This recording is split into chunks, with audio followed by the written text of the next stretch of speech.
So right now I'm gonna go over the Anthpo situation. AnthonyPo, he's a YouTuber who was gone for over a year. He made all of these videos in college pretty much. He started making videos in high school, but all of his videos kind of centered around his college friend group, or at least his on-camera college friend group. And they would go around and they would do silly little things. He would also do his own silly little things on his own. I'm not gonna lie, I liked his videos a lot. I'm a fan of Anthpo, I still am. But this new situation, since he's come back, has gotten a little bit controversial. And honestly, I don't really have the best, view of him with at least this specific scenario. He's still a really funny and talented guy, but this whole thing is just kind of off-putting. So anyways, he comes back, he uploads a video being like, I'm back. And I'm like, let's go! Because again, I am incredibly biased here. I do like his content. So then he comes back and he uploads videos about furries, and it's like, furries are kind of an overdone kind of area of the internet, but I mean, I don't care.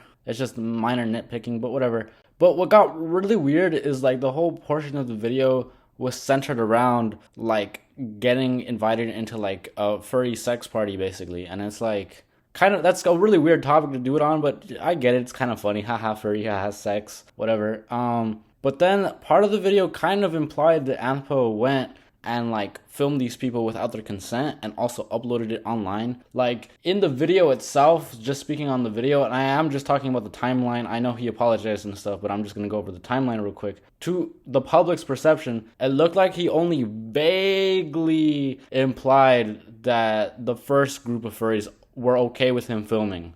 If everyone's alright with it, I wouldn't mind recording a few parts too. Which is really messed up, because I'm not incredibly versed on the law, but I know filming people in very vulnerable or sexual or just states like that is usually illegal in places. Filming it is illegal, uploading it is illegal, and overall just kind of a personally bad thing to do. Just morally it's not okay to do that. Even if he asked oh, can I upload it online, I think they would have assumed it was under the connotation that it was going on some weird furry site, instead of making fun of furries and they're kind of these weird freaky people on YouTube thing, right? And that they probably wouldn't have consented to. And then as the timeline is going on, this drama is happening, the internet's like, bro, Anthpo, this is a sex crime, what are you doing? So then he removes a portion of the video which included him filming the furry stuff. And I also need to make it clear, a lot of that was censored. In fact, the majority of it was censored. You could not recognize who the people were at all. Okay, I do have to make that clear. It is censored. I still don't think that means it's okay, but it was censored.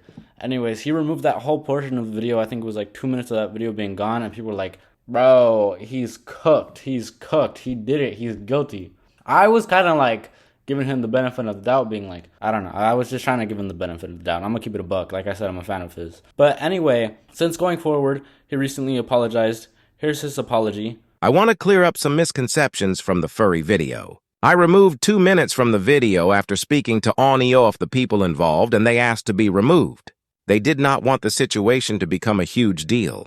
For their sake, I'm trying to avoid doing more damage than I've already done. I did not film audio or video of anything sexual, just cuddling. I am not here to defend myself, just wanted to clarify.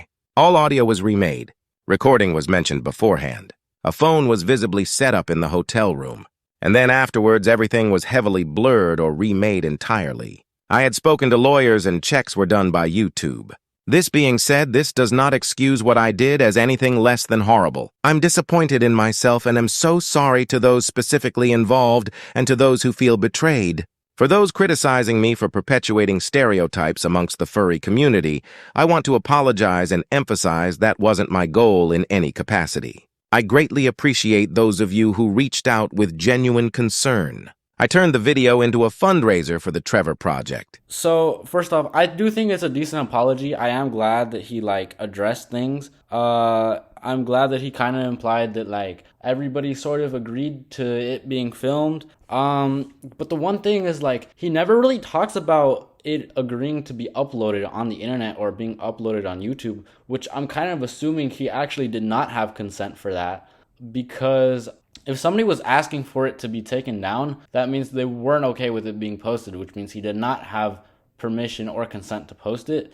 But in his apology, like he said, he talked to lawyers, he talked to people, blah, blah, blah. And I just think the whole thing is pretty like immoral to do. It's pretty like, it's just a shitty thing to do, which he has admitted himself. And I am glad that he's taking accountability. I honestly, this is one of those situations like a YouTuber could have just swept under the rug and got away with like not addressing. So I'm glad that he's addressed it. I'm glad that he removed it. I'm glad that he's seemingly moving on. I'm glad we're all for redemption arcs, you know. Still pretty fucked up what he did. Honestly, like, if one of those furry people, like, wanted, I don't know, some kind of lawsuit money from this, I would be okay with that happening. That was like, yeah, that's fair. I think that's, like, fair. But anyways, I want to talk about, like, why he did this, like, the psychology of it. And I think it's, like, content brained. We see YouTubers that are so content brained, or other types of content creators that are so content brained, they don't like think like about their actions. They think, oh, this would be so funny for my little video.